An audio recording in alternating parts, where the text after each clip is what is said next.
Today in our 2018 Subaru Forester, we're going to be test fitting the Yakima Ridgeback 2 bike rack, and that's going to be part number Y02457.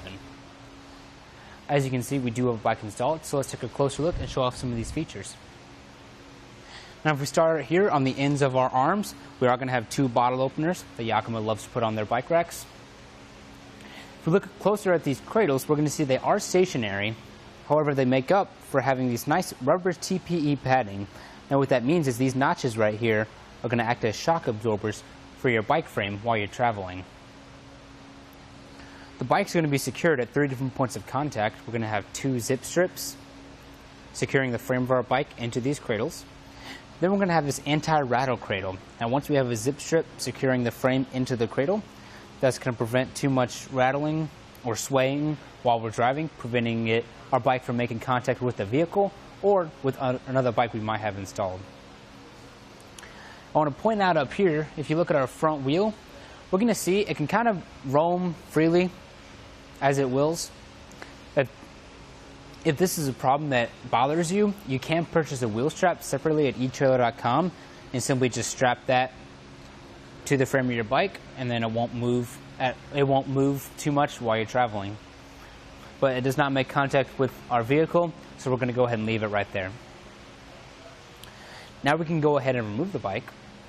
We're going to start with the top 2 strips. We're going to push in on these 2 black tabs and pull the zip strip right up and out. Do it on both sides.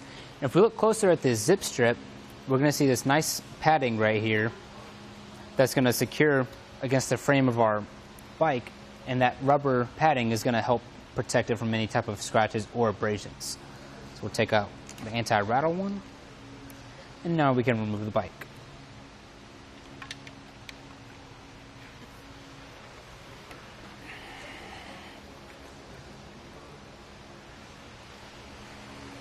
And when you're done, it's a good idea to go ahead and replace the zip strips, given that they're just kind of hanging freely, because it's kind of a hassle to have to keep buying new zip strips. Now, I would like to provide you guys with a few measurements to give you an idea of the space this bike rack might take up. So from our bumper to the outermost part of our bike rack, which is the edge of the arm, we're going to be adding on about 24.5 inches to the back of our vehicle. For ground clearance, from the ground to that little knob right there, it's going to be about 10.5 inches of ground clearance. And if we look from the innermost part of our bike rack to our bumper, that's going to be about 5.5 inches of space right there. Now, a way you can cut down on the space added onto the back of your vehicle is that these arms can fold down. How we're going to do that is we're going to pull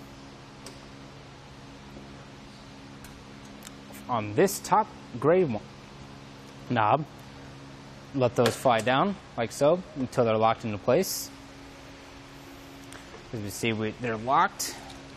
Now we're going to measure again from our bumper to the outermost part.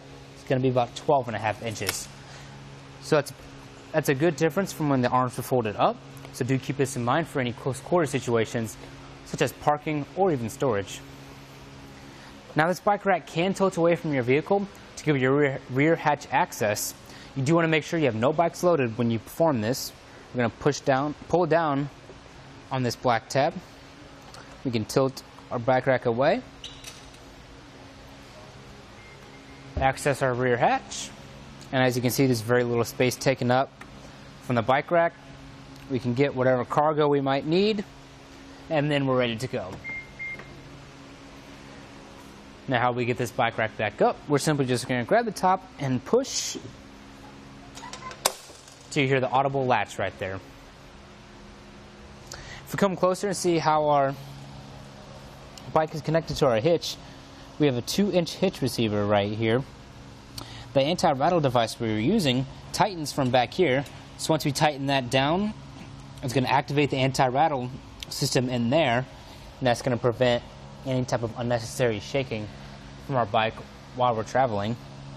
I do want to note that this bike rack can be used for 1.25 and 2-inch hitches. Right now we have a 2-inch hitch, If you would like to use it for an 1.25" receiver, you simply remove this addition that we have on there right now. On the other side, we're going to have this pin to help keep it in place for while we're traveling.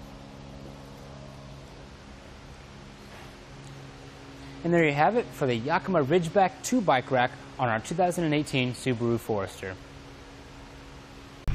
Here it is on our test course. We'll start by going through the slalom. This is going to show us the side-to-side action, which simulates turning corners or evasive maneuvers.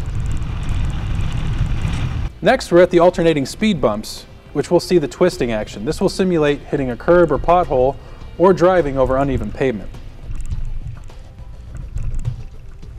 And finally, we have the full speed bumps, where we'll see the up and down action, which is just like driving out of a parking lot, garage, or driveway.